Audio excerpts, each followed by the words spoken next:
नमस्कार मित्रों, आज मैं ब्रह्मभट्ट समाज के विषय में आपसे बात करूंगा, जिन्होंने अपना वर्चस्व समाज में प्राचीन काल से अब तक बना रखा है। पूर्व काल से अब तक इन्होंने समाज के विकास एवं उत्थान के लिए सतत रूप से कार्य किया है। चिकित्सा, शिक्षा, न्याय, शासन एवं अन्य समस्त क्षेत्रों में अपना अहम योगदान देकर इन्होंने सदा ही समाज को सुचारू रूप से चलाने में अपनी अहम भूमिका निभाई है। पर ऐसा क्या हुआ कि समाज में अन्य ब्राह्मण वर्ग इनको निम्न वर्ग स्तर का मानने लगा। मैं जातिगत व्यवस्था में विश्वास नहीं रखता हूँ और न ही ऊंच नीच छुआछूत को ही मानता हूँ, मगर किसी भी जाति को कोई अन्य जाति निम्न श्रेणी का कहे, ये मुझे कुछ अच्छा नहीं लगता। सिर्फ इसलिए मैं ब्रह्मभट्ट समाज के पूर्ण इतिहास को लेकर आप सभी के सामने आया हूँ। ब्रह्मभट्ट शब्द संस्कृत के ब्रह्म शब्द से लिया गया है, जिसका अर्थ होता है वृद्धि, और भट्ट शब्द का अर्थ होता है पुजारी। पंचगौड़ ब्राह्मण उत्तरी ब्राह्मण कहलाते हैं, यानी वे ब्राह्मण जो भारत के उत्तरी भाग में पाए जाते हैं, और पंचद्रविड़ ब्राह्मण वे ब्राह्मण होते हैं जो भारत के दक्षिणी भाग में पाए जाते हैं। पंचगौड़ में ब्रह्मभट्ट सर्वश्रेष्ठ ब्राह्मण है। इन्हें भृगु संहिता में ब्रह्म सारस्वत नाम से सुशोभित किया गया है। पौराणिक वर्णनों के अनुसार ब्रह्मभट्ट की उत्पत्ति ब्रह्मा द्वारा किए गए यज्ञ से हुई है। एक मान्यता के अनुसार ब्रह्मभट्ट ब्रह्मदेव के मानस पुत्र हैं।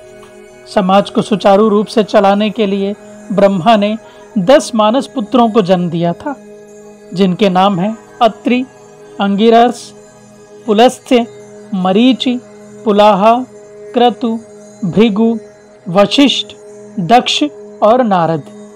ब्रह्मा जी ने अपने 10 मानस पुत्रों को आदेश दिया कि वे समाज के विकास और उत्थान के लिए कार्य करें।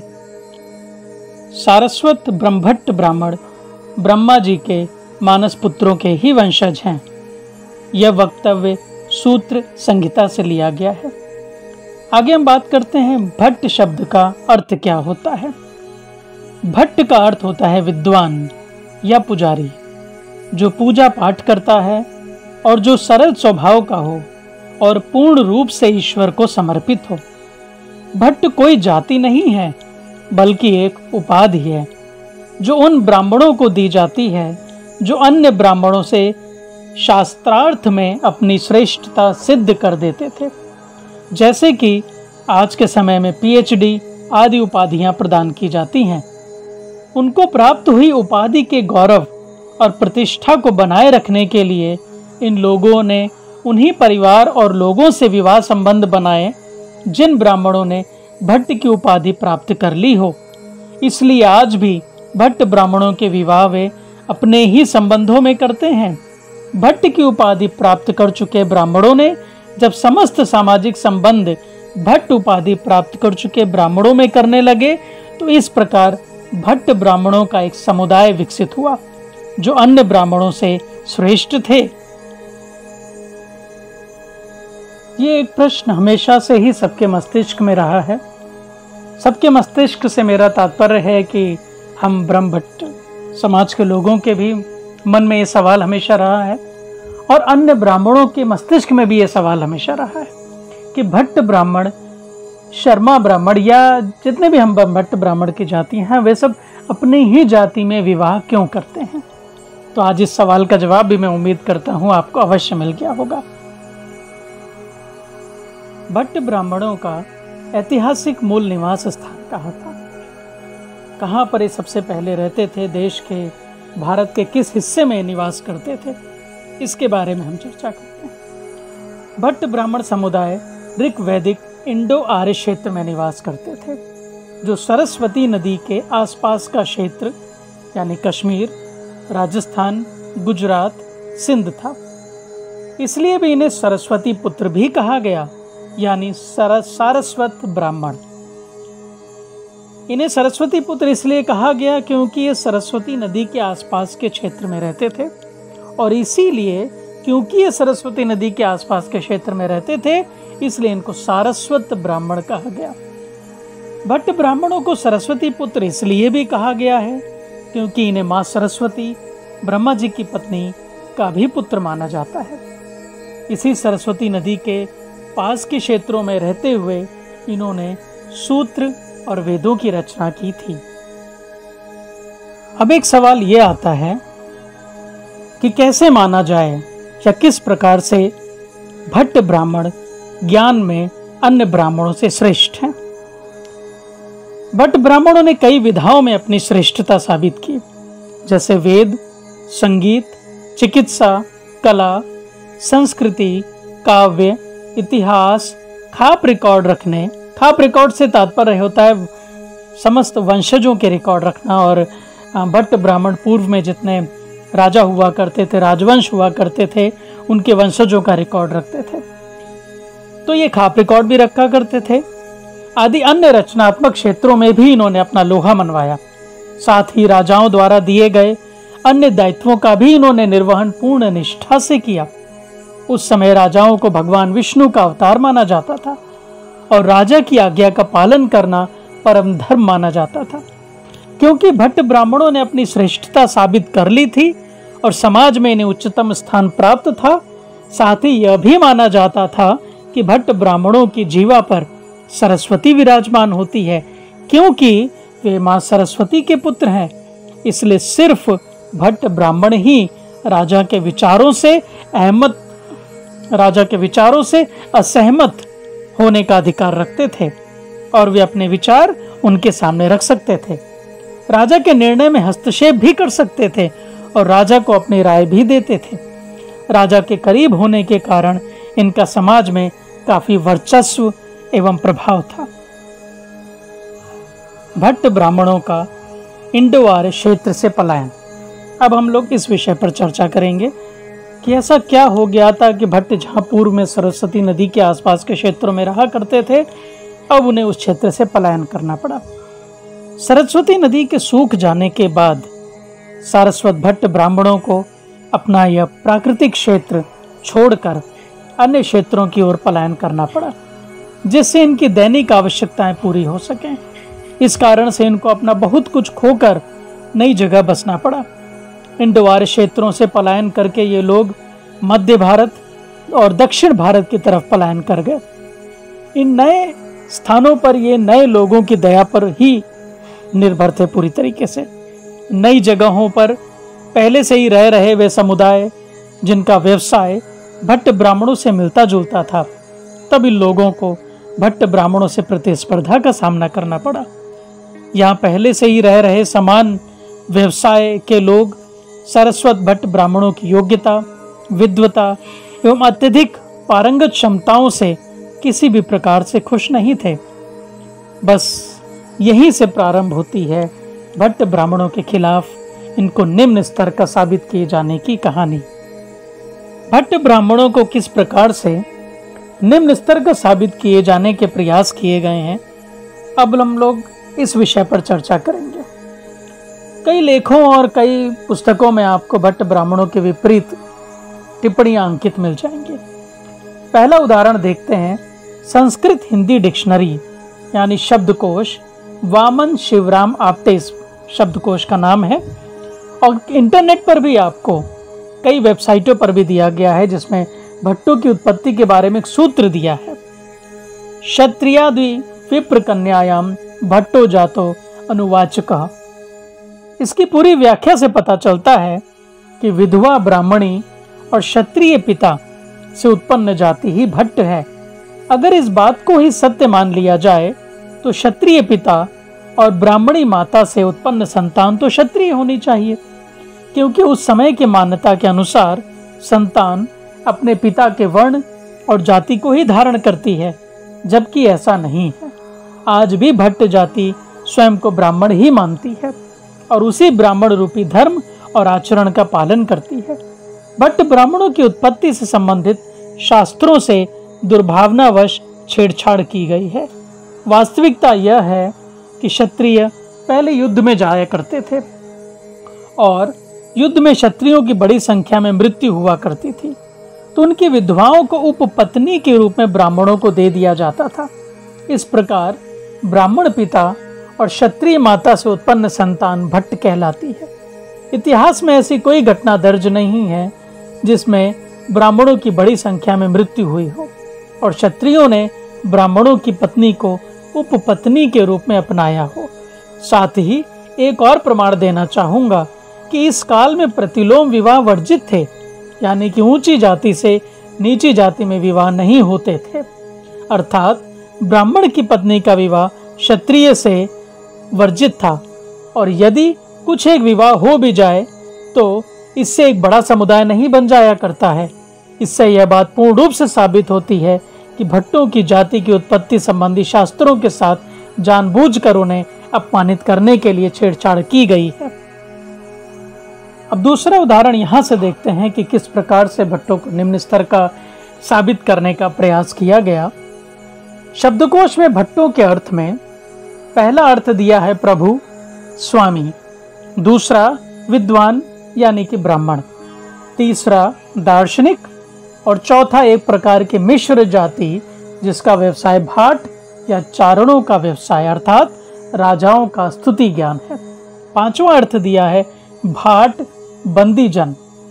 यहां से स्पष्ट होता है कि भट्ट के अर्थ में 4 जातियों को जोड़ दिया गया है, भाट, भट्ट, चारण, बंदीजन।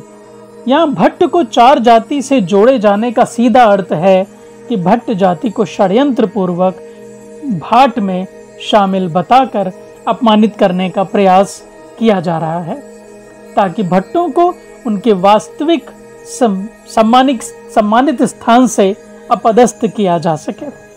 चारण जाति राजस्थान में रहती है और वे स्वयं को क्षत्रिय मानते हैं।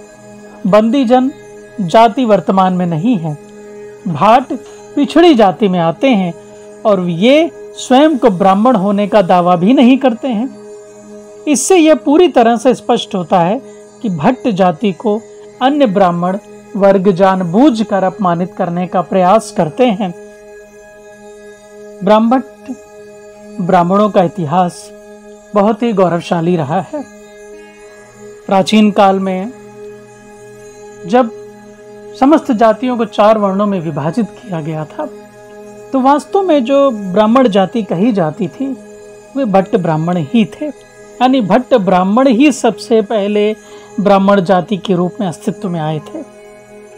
आपने दूरदर्शन पर एक सीरियल देखा होगा चाणक्य, रानी लक्ष्मीबाई, और एक फिल्म आई थी बाजीराव मस्तानी, और एक सीरियल था चंद्रगुप्त मौर्य, अवश्य देखा होगा आपने। सोचिए चाणक्य जो सारस्वत ब्राह्मण थे, ब्रह्मभट्ट ब्राह्मण थे, इनका वास्तविक नाम था विष्णु शर्मा, और विष्णु शर्मा ने जब कसम खाई कि ये धनानंद के साम्राज्य को धूल धूसरित कर मौर्य साम्राज्य की नींव रखेंगे, तो किस प्रकार से एक भट्ट ब्राह्मण ने पूरे भारत के एक करने के लिए, भारत को एकीकृत करने के लिए, और वो भारत जो कई खंडों में बटा हुआ था उसको एक करने के लिए कसम खाई और पूरे भारत को एक कर दिया और चंद्रगुप्त मौर्य को एक राजा बना के छोड़ा। और वही चाणक्य अपने मगध साम्राज्य के बाहर काफी दूरी पर एक कुटिया में रहते थे, और जब उनसे किसी ने पूछा कि आप इस कुटिया में बाहर क्यों रहते हैं जबकि आप तो इतने बड़े मगध साम्राज्य के मंत्री हैं, तो उन्होंने कहा कि जिस देश का मंत्री, महामंत्री कुटिया में रहता है वहाँ की जनता महलों में निवास करती है, और जहाँ का महामंत्री महलों में रहता है वहाँ की जनता कुटिया में रहती है। तो इससे आपको स्पष्ट होगा कि कितने श्रेष्ठ विचारों के थे चाणक्य और विष्णु शर्मा जी। और आपने एक सीरियल रानी लक्ष्मीबाई देखा होगा, मणिकर्णिका। मणिकर्णिका भी शर्मा ब्राह्मण यानी भट्ट ब्राह्मण से बिलोंग करती थी, और आपने गंगा भट्ट जी के बारे में सुना होगा जिन्होंने महाराजा शिवाजी का राज्याभिषेक किया था। आर्यभट्ट जिन्होंने अपना लोहा मनवाया है इतिहास में। रानी लक्ष्मीबाई जिनका वास्तविक नाम मणिकर्णिका था, इनका जन्म काशी में हुआ था। वे मराठा करहणे ब्राह्मण परिवार से थी। करहणे ब्राह्मण भी भट्ट ब्राह्मण परिवार की पंच द्रविड़ शाखा का ही हिस्सा है। महाराजा गंगाधर राव जिनसे इनका विवाह हुआ था वे भी भट्ट ब्राह्मण परिवार से ही हैं, जो राव लिखा करते हैं। भट्ट ब्राह्मण सदा से ही शासक वर्ग और सत्ता के करीब रहा है। सत्ता में इन्होंने सदा ही निर्णायक भूमिका निभाई है। काशी के महान पंडित विश्वेश्वर भट्ट, जिन्हें गागा भट्ट के नाम से भी जाना जाता था, उन्होंने महाराजा शिवाजी को क्षत्रिय साबित करते हुए उनका राज्याभिषेक करवाया था। बाजीराव मस्तानी फिल्म में आपने देखा होगा किस तरह से बाजीराव पेशवा गर्व से कहते हैं कि मैं जन्म से ब्राह्मण हूं और कर्म से क्षत्रिय हूं। पेशवा भट्ट समाज से ही थे, जो चित्त पावन ब्राह्मण कोंकणस्थ ब्राह्मण कहलाते थे। भट्ट ब्राह्मणों में कई विद्वान हुए हैं, जिनमें सर्वप्रथम आते हैं आर्यभट्ट, जिनके नाम पर भारत में पहला उपग्रह अंतरिक्ष भेजा गया था। ये एक नक्षत्र वैज्ञानिक थे। बाघ भट्ट, आयुर्वेद में इन्होंने दिनचर्या, ऋतुचर्या, भोजनचर्या और त्रिदोष आदि के सिद्धांत दिए। बाण भट्ट, इनके द्वारा लिखित कादंबरी संस्कृत साहित्य की प्रथम रचना मानी जाती है। कुमारिल भट्ट, सनातन धर्म की रक्षा के लिए इन्होंने दक्षिण भारत में गांव-गांव घूमकर लोगों को सनातन धर्म की श्रेष्ठता से परिचित कराया। भवभूति, संस्कृत के महान कवि एवं सर्वश्रेष्ठ नाटककार। आचार्य महिम भट्ट, भरत मुनि के नाट्यशास्त्र के प्रमुख टीकाकार आचार्य। चंदबरदाई, पृथ्वीराज चौहान के मित्र एवं राजकवि, जिन्होंने पृथ्वीराज चौहान के साथ आत्मोत्सर्ग किया। जगनिक आलाखंड के रचयिता थे। भास्कराचार्य अंक गणित की रचना की। वल्लभाचार्य पुष्टि मार्ग के संस्थापक थे। सूरदास साहित्य के सूर्य कहे जाते हैं तथा वात्सल्य रस के जनक थे। बीरबल राजा अकबर के नवरत्नों में से एक। इनका असली नाम था महेश दास भट्ट। गागा भट्ट छत्रपति महाराज का राजतिलक किया था। पद्माकर भट्ट रीतिकाल के ब्रज भाषा के प्रमुख कवि थे। तात्या टोपे 1857 की क्रांति के प्रमुख सेना नायक थे। बाल गंगाधर तिलक स्वतंत्रता संग्राम सेनानी, समाज सुधारक। महाराष्ट्र में गणेश पूजा को एक महत्वपूर्ण त्योहार के रूप में प्रारंभ करने का श्रेय आपको ही जाता है। पंडित श्रीराम आचार्य शर्मा गायत्री शक्तिपीठ के संस्थापक एवं समाज सुधारक। तो हम देखते हैं किस प्रकार से इतिहास में ब्रह्मभट्ट जाति में बहुत बड़े बड़े विद्वान हुए, जिन्होंने लगभग हर क्षेत्र में अपना लोहा मनवाया। राजा भी हुए, मंत्री भी हुए, लेखक भी हुए, चिकित्सक भी हुए और सब एक से एक दिग्गज। उसके बावजूद आज हम देखते हैं कि ऐसा क्या हुआ कि कई अन्य ब्राह्मण स्पष्ट रूप से कहते हैं कि भट्ट या ब्रह्मभट्ट ब्राह्मण होते ही नहीं है। वो सरासर मानने से ही इनकार कर देते हैं। तब हमें बड़ा दुख होता है। हम जातिवाद नहीं मानते, हम ऊंच नीच नहीं मानते, हम छुआछूत नहीं मानते, मगर हम ये जरूर मानते हैं कि यदि तुम जाति लिखते हो और जाति में विश्वास करते हो, किसी भी जाति को नीचा मत कहो, किसी भी जाति को निम्न स्तर का मत कहो। और मुझे दुख तो सबसे ज्यादा तब होता है जब हमारे ही साथ के एससी और ओबीसी भाई वो तक सवाल उठा देते हैं कि ब्रह्मभट्ट तो ब्राह्मण होते ही नहीं हैं, सरे सिरे से एकदम नकार देते हैं। अरे भाई, जब आप जातिवाद नहीं मानते, छुआछूत नहीं मानते, तो आप किसी जाति को नीचा ही क्यों मानते हो? वो भी छोड़िए, और माना भी तो उस जाति को आपने निम्न स्तर का साबित करने का प्रयास किया जो ब्राह्मणों में सर्वोच्च कोटि की जाति है और जिसने सिद्ध किया, कई क्षेत्रों में अपना लोहा मनवाया और इतिहास में अपना नाम दर्ज किया स्वर्णिम अक्षरों में। उस जाति को आप सिरे से नकार देते हैं। अरे राजा भी हुए, मंत्री भी हुए, साम्राज्य, बड़े से बड़ा एक साम्राज्य तक खड़ा कर दिया, तब भी आप उनको निम्न स्तर का मानते हैं। आज इसी के साथ मैं अपनी इस व्याख्या को विराम देता हूं और उम्मीद करता हूं कि मैं ये साबित करने में सफल रहा कि ब्रह्मभट्ट ही सर्वश्रेष्ठ कोटि के ब्राह्मण होते हैं। हम जाति को नहीं मानते, जाति में विश्वास नहीं करते, भेदभाव नहीं मानते, परंतु किसी जाति को नीचा ना कहें। इसी के साथ धन्यवाद।